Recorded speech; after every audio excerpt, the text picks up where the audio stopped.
Hello friends, welcome to episode 87 of the Shauna Stitches Podcast. I'm Shauna and this is where I talk about all the crafty things that I've been working on lately. Today is March 31st, 2024. It's Sunday and it's Easter Sunday. So happy Easter to everyone celebrating. And I have quite a lot to talk about today. I closed the blinds and somehow I'm still getting sun, which I haven't experienced in here before, so it must be sunnier than normal. Or I'm recording at a weird time. I'm not sure. I guess we just have to deal with it because there's not much else I can do. Anyway, you can find links to where you can find me right down below in the description box. You can find me as Shauna Stitches on Instagram and Ravelry. And there will be a link to all of my project pages for Ravelry down below. If for some reason I don't answer your question here in the podcast or I don't answer it on the Ravelry page, please reach out, ask me a question. I would love to help you out. Oh, I feel like I'm winded already. I don't know why. Although I have just spent a bunch of time getting everything here into my craft room that I want to talk about. And like I said, it's a lot. So I guess let's start off with finished objects. My first finished object of March, and since the last podcast, are my Desert Vista Dyeworks socks in the colorway Crystal Ball Frapp. They're stuck together here on my sock blockers, but there are two of them. There we go. Two socks matching.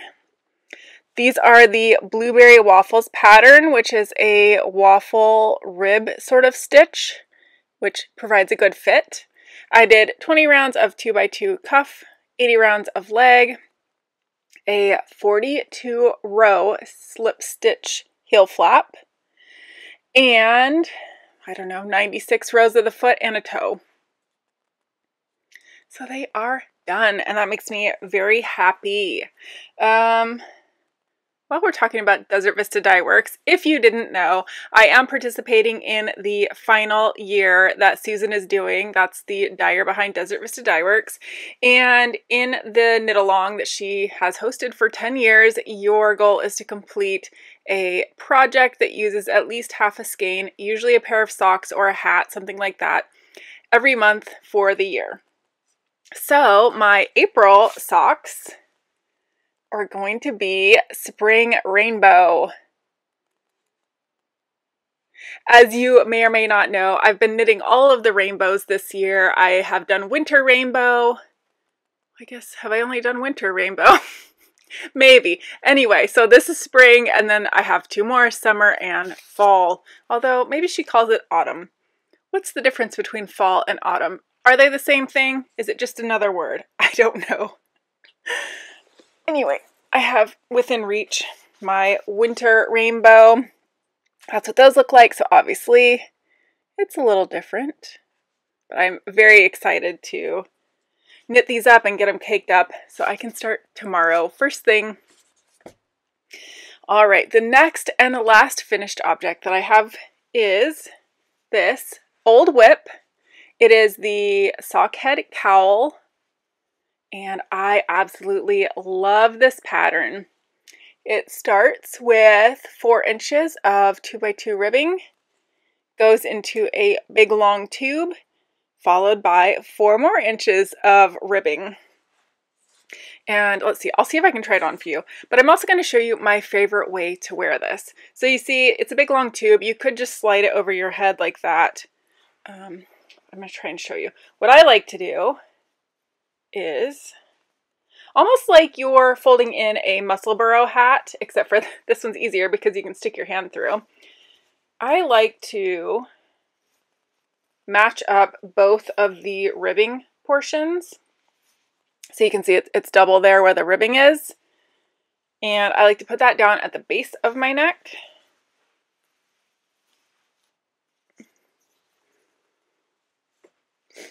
And, you know, if you want, you can kind of like spread this out. You could spread a bit under your jacket. I haven't blocked it. You could block it out if you want, but I don't ever.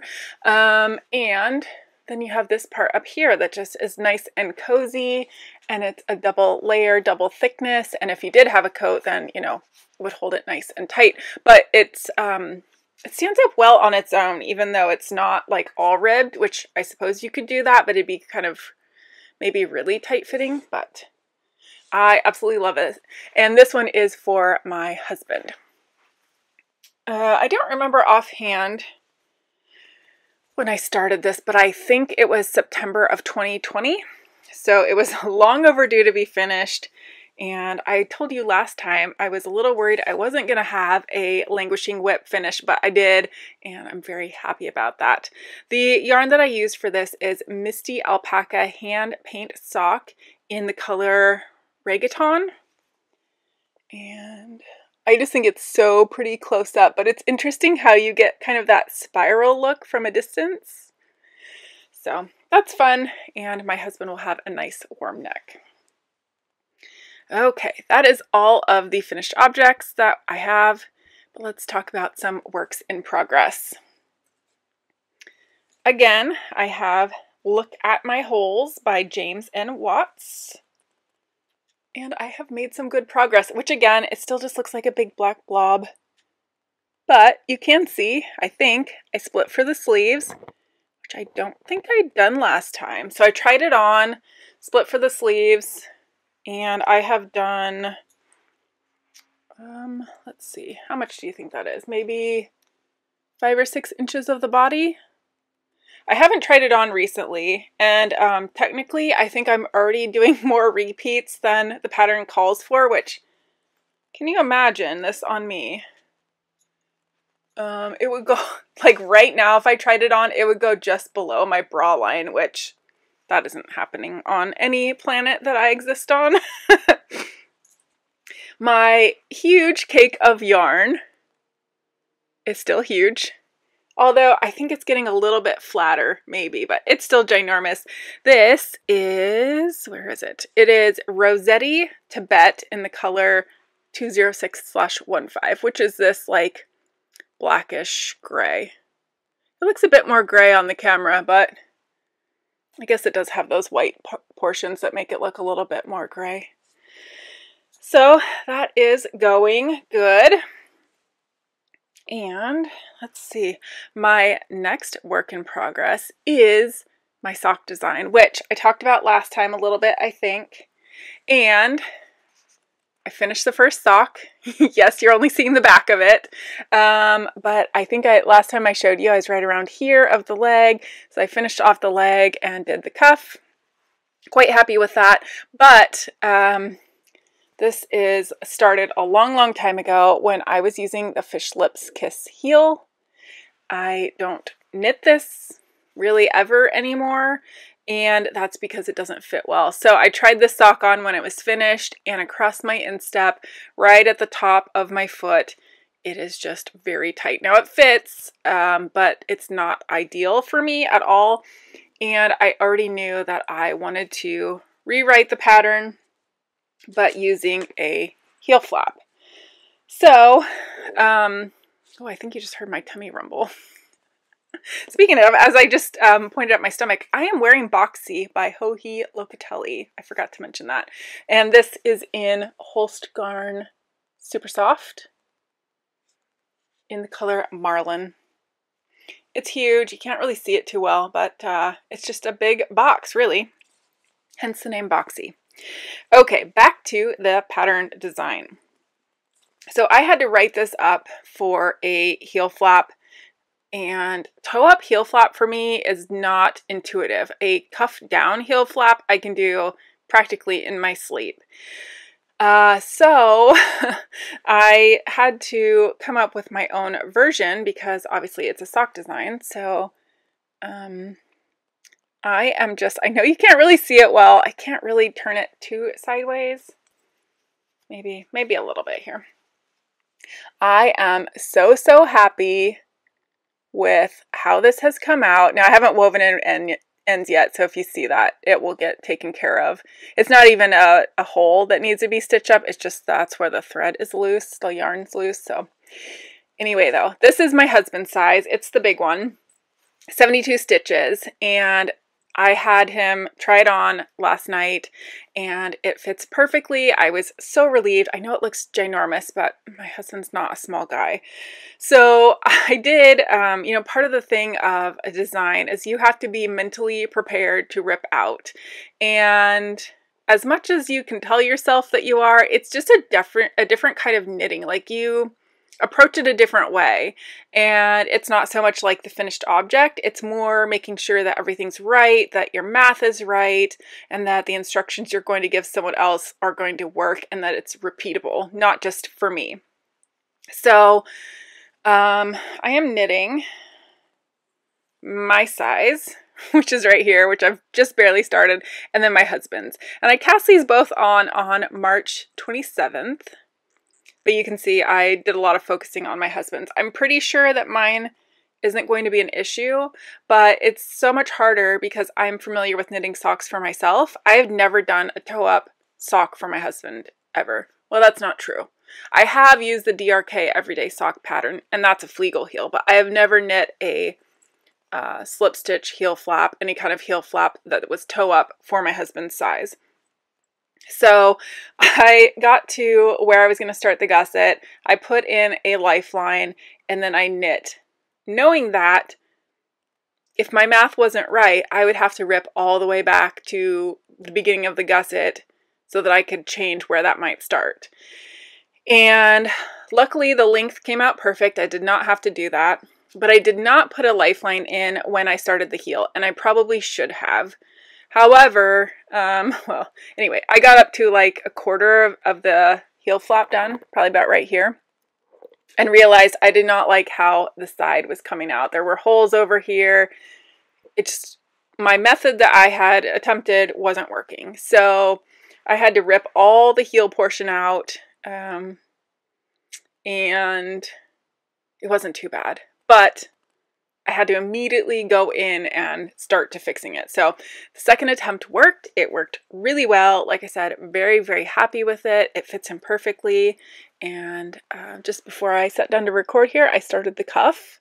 So once I am finished with his first sock, then I will complete my first sock, and then I will be able to know that the math is right. And then maybe I will find some test knitters, maybe. But I want to show you, actually, before I do that, I'm so scatterbrained.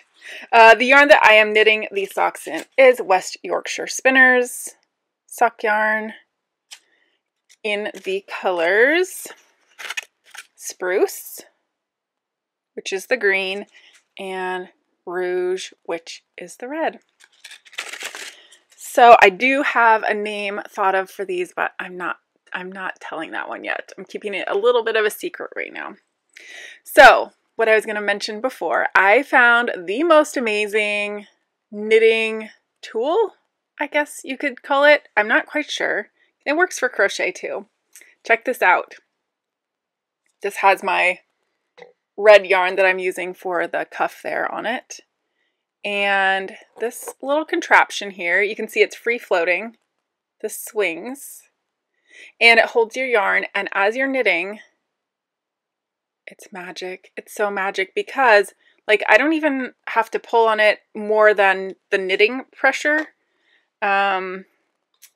So, like, I spend so much of my time, normally I cake up my yarn. If it's not something like this, I'll just cake it up.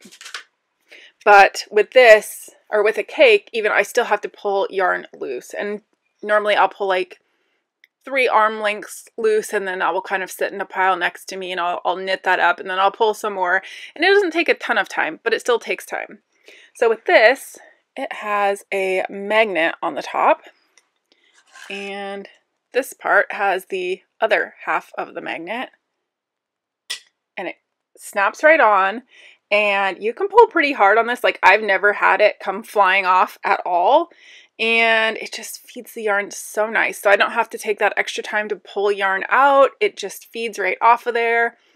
And I don't know, it is the best thing ever. And I was surprised at how inexpensive it is. I just love it. It does have a maker stamp here. Looks to me like it says Artwell. Of course I'm getting glare, come on. well, I guess take my word for it. It says Art Well. And I got it off of Amazon. So I have put a link down below if you're interested. I feel like this thing, although not completely necessary, is a game changer. I'm so excited to knit my Desert Vista Dyeworks socks off of this because I feel like they're just going to fly even more than normal. It's been really seamless. And the great thing too is, like, it's so easy to change out. You just undo the magnet.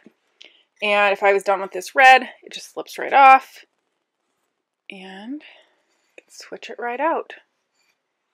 And so it works for this. I've used it with a regular yarn cake too, which I don't seem to have one here handy. But anyway, take my word for it. Yarn cake fits right on there and it works really great. So if you are feeling the urge for one of these, I highly recommend it. I'd never heard or seen one, and actually how I came across it was I was watching, don't even remember what or who, but someone talked about spinning, and they were using this to hold their singles, a cake of singles, as they were plying. And so they were plying off the end like this so that it wouldn't get all tangled in the middle, which I thought was really genius. And I thought I might like to use it for that, which I can. But why not try it for its intended purpose? And it's amazing. And there's something like mesmerizing about watching it sort of rock back and forth as you're knitting. I don't know. I love it. And I never want to knit without it. So I thought I would share that with you guys. What else? So that's all of the knitting that I've been doing lately, but I have been doing a lot of other stuff. And one of those things is spinning. So the last time I showed you some singles on my Mirkwood spindle, which has different singles on it now, but this spindle, I showed you this yarn here. And so I did ply that back on itself. It's a 2-ply. And this was originally a bat, kind of an art bat, because it's got sparkle and silk and just other kinds of fibers in there. But I finished that. I have not remeasured it to know how much yardage is in here.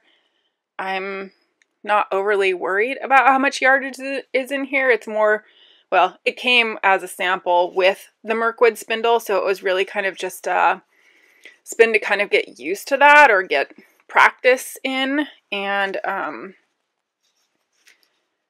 I liked the experience okay, but I don't know why. I just, like, I wasn't completely feeling spinning yet, but then I watched that Spinning Sarah video and it completely changed my world. So on my Mirkwood, I have started a new spin. And this is just going to be another little one. I have 3 of these roll eggs, which I believe started as 1 ounce each. This is still the first one. And it is by Woolly Witch on Etsy in the color Figgy Pop, which I just love this color.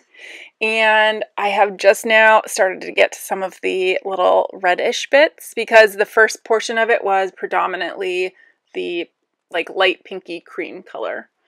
And I have been enjoying this, but let me tell you what completely has me distracted. That's this right here. Hopefully you can see it okay. This is a Russian spindle. I guess it's a Russian-ish spindle. And it's all completely unfinished wood. And even the tip is all wood. Whereas my Mirkwood has that little ball bearing at the end. And when I first started even being remotely interested in spindles, I kind of thought the metal tip would be the one I'd be drawn to. In my head, it seemed like that would be faster, like maybe less friction, a smoother surface. I don't know.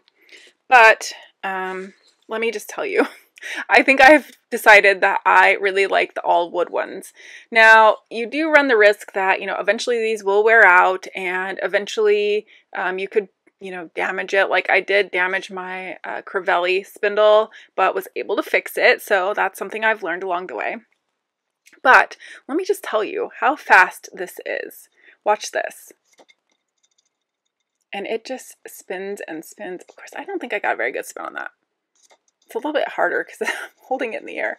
Anyway, take my word for it. It really spins well. I'm still using the Spinning Sarah method of not spinning while drafting. I put some spin on it and then I do long draw, and then I can put that on my temporary cop, which is what this is called right here, and eventually move it down to the main cop. So I am spinning. Sorry for the crinkle. Let's just get the crinkle over with. I have these little woolly cupcakes is what they're called, which I do have the link down below. And it's just an assortment of tiny pieces of dyed fiber. It's kind of mystery fiber, wool, and various other things. The one that I am currently spinning does have some silk in it, which I don't love spinning silk. This is my current spin, which this is all I have left of it, and I'm so excited. But this started as one piece of fiber, just like this, rolled up. I unrolled it, and I split it first into 2 sections and spun the 1/2 of that end to end on here. And actually I'm doing over the fold. So I take off a staple length, I fold it over my finger, take my finger out because that's what works for me, leave it folded, and then I spin from that. And I have tried from the fold before and I did not like it at all. In fact, I thought it was the worst thing ever. And now I'm completely converted because this entire thing is spun from the fold and I really enjoy it. It helps maintain the color sequence without having to spin along the edge of the top, which I'm not great at, especially on a larger piece of fiber. And from the fold is a woolen prep on a woolen spun yarn, long draw, and it maintains that super airy yarn. I'm not sure that I can't really show you that it's airy. My singles are quite fine, but allegedly there's more air in there. I don't know. I can't say otherwise because I'm just not skilled enough. Like I haven't had enough experience to be able to tell you, but so anyway, I spun the first half end to end, and then the second half I broke into 4 pieces, which I only have 2 of those left. And I am spinning these end to end, and they will, when I apply them together, because I'm going to take all of the singles, spin them on themselves, apply them on themselves, I should say, and that will give me a fractal-ish spin. So I say fractal-ish because even though I'm going to be essentially folding them in half on each other, it doesn't mean that 1/2 of the fiber will end exactly where the other half of the fiber ends. And that's pretty okay because this ended on blue and I'm starting on blue. So either way, my singles will evenly match up. I will have no extra, which I love, and it will be fractal-ish. So I'm super excited about that. And I have a bunch more of these to spin, and it's just so fun. Like just this little bit of fiber, which maybe 10 grams. I don't know. I didn't weigh this one when I started. I should have, but I'd say they're probably maybe 5 to 10 grams. I don't know, because they are all a bit different. But yeah, it's just like the perfect little bite-sized piece. And by spinning these fractal-ish, I'm hoping to create something similar to Spin Cycle, because I didn't plan on talking about this, but I've been watching Whiskey and Wool, and that's Shannon, and she is knitting this sweater. Oh my gosh, let me see if I can find what it's called. I have my computer right in front of me. And I will, if I remember, I will put a picture of what this looks like in. And here's the thing though, the picture does not do it justice for what Shannon's is looking like and for kind of what I think it could look like. Anyway, it's called, and I'm not going to be able to say this, maybe it's Chiaroscuro, yeah, CHIAROSCURO. Cairo, I think, Scuro. And it's this colorwork sweater, but the designer's intent and what Shannon is doing is using Spin Cycle. Now, she has broken her fiber down into half cakes, which in Spin Cycle would be roughly 25 grams, so mine will be much smaller than that. But you just use 2 different colors of Spin Cycle, so each color is changing, and then you change colors, and like, it's just the coolest looking thing. And with my little bag of minis over there, and if I just keep spinning them, I feel like it could make a really interesting sweater. So I don't know, I feel like Shannon kind of went with a color theme, like she has a lot of blues and then orange, which obviously go well together, and I'm probably not organized enough to sort of get my colors together to really match well. But I think as long as your 2 colors have good contrast and there's nothing that really sticks out a lot, it should be okay. I don't know, but that is what has captured my attention lately, and I have just spun this sort of while we watch, what are we watching? Yellowstone, and just a couple of episodes.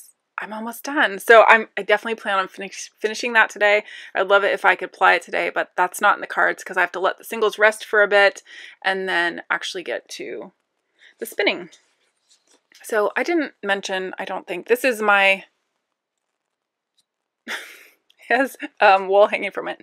It's my Crivelli Chalice bowl, and I love this because I can sit on the couch and it goes between my thighs and it just holds in place, and you spin right in it, and I can still have dogs on my lap while I'm spinning, and it's great. So that might be it. Let me double check my notes. Oh, nope, I have one other thing, but it's a quick one. So I mentioned that I am working on the Cozy Picnic quilt, and I have been working on that, but I haven't got to the sewing part yet. I started with cutting out all the pieces, which may or may not be a good way to start. I don't know yet, but I have cut several more of those, so I'll put a picture of that in here, and it's making progress. But I did have to order more fabric because I'm still learning how to square things up. And I had seen some suggestions for the original squaring up of the fabric. You take one thread and you pull that out, and it's supposed to give you a line where you can cut all the way across and know that you're on the straight of grain. I tried that, and my little cotton thread kept breaking and breaking, and I wouldn't make it very far at all. So then I tried the tearing or ripping method, where you just make a small cut on the side and you rip it down. And then you can know that that's on the straight of grain, although the difference with that is then you still have to cut that off because you've made it kind of wavy. But as long as you line that up and you line the self edge up, it works. And so I've had a lot more success since I've tried that, because for some reason getting the fabric off the bolt, like directly from, well, I got it from Missouri Star Quilt Company, and I'm using Kona cotton. For some reason, you would think that that fold line would be correct, and I don't think I've had one piece of fabric yet where it's correct. It's usually off by like 1/4 inch, and no matter how much I try and line those self edges up, you know, they have that little tiny, I don't even know, a 1/16 of an inch maybe, of sort of fringe at the top beyond the self edge, and that screws me up. I can't seem to get it just right without doing that rip thing, because technically you're supposed to just be able to line that up and then kind of shimmy your fabric, and it's supposed to be straight. It's hard to explain all this without like being able to show you something, but if you have dealt with fabric at all, you probably know what I'm talking about. But if you haven't, or you're just getting started, I can highly recommend the ripping method. I guess some people have some thoughts about not doing that, but the main thing is that you should probably order a little bit more fabric, because you'll lose some in the ripping, and then you'll lose a little bit more to cut off that bit that gets kind of out of whack. So I feel like that's a lot, and it's been 2 weeks, so that's what I have. It could have been more productive, and it could have been less productive for sure. But I need to, start my Desert Vista Dyeworks socks for April, and I also need to figure out my next languishing whip, because I need to finish some things. The reason I say like I need to find one, it's not for lack of projects. Like I have a bunch right over here. It's just figuring out what one I want to work on. Oh, and I still have one more thing to talk about because I am just brain dead today.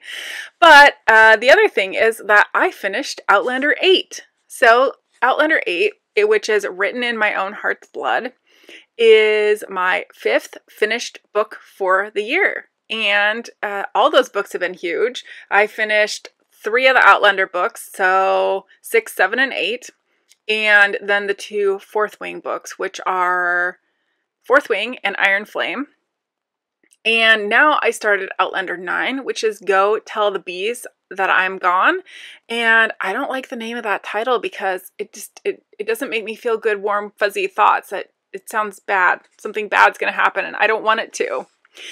But that being said, while it is currently the last book that is published, the author has said she's publishing a book 10, still in the works, and maybe it will be out sometime by like 2026, I think was her estimate that I saw online.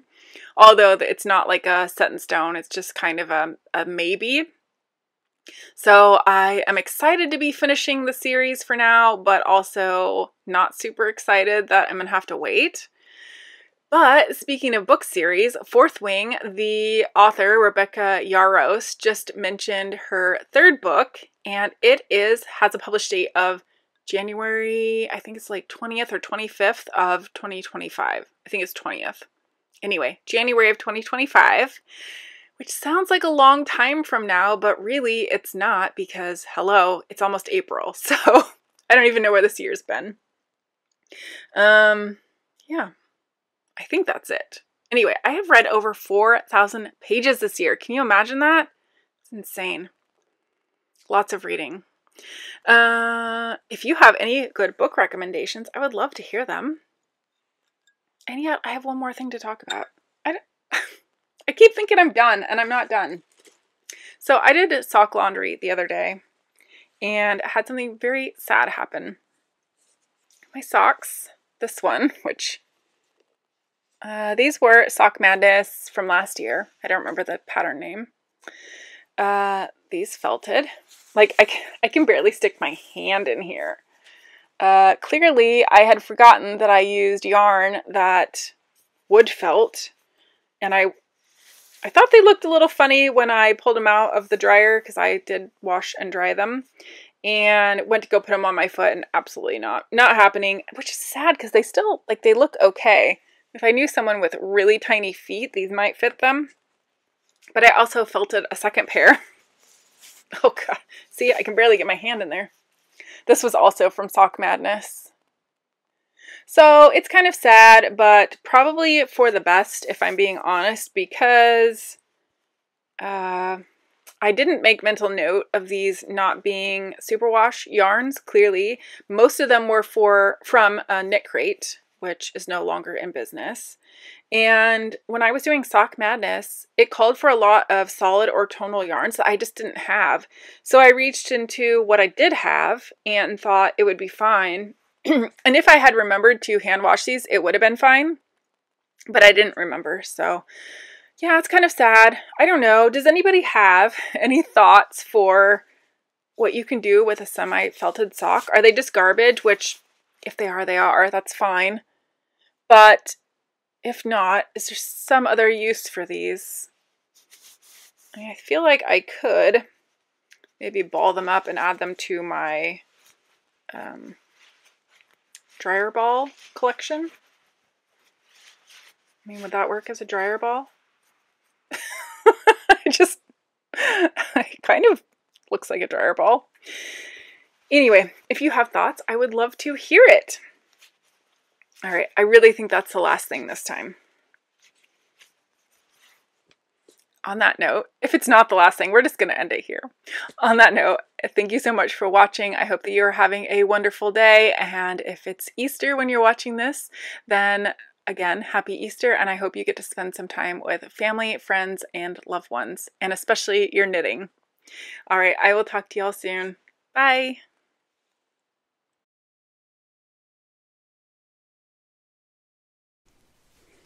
Hello, friends. Welcome to episode 87 of the Shauna Stitches Podcast. There's sun coming in the window.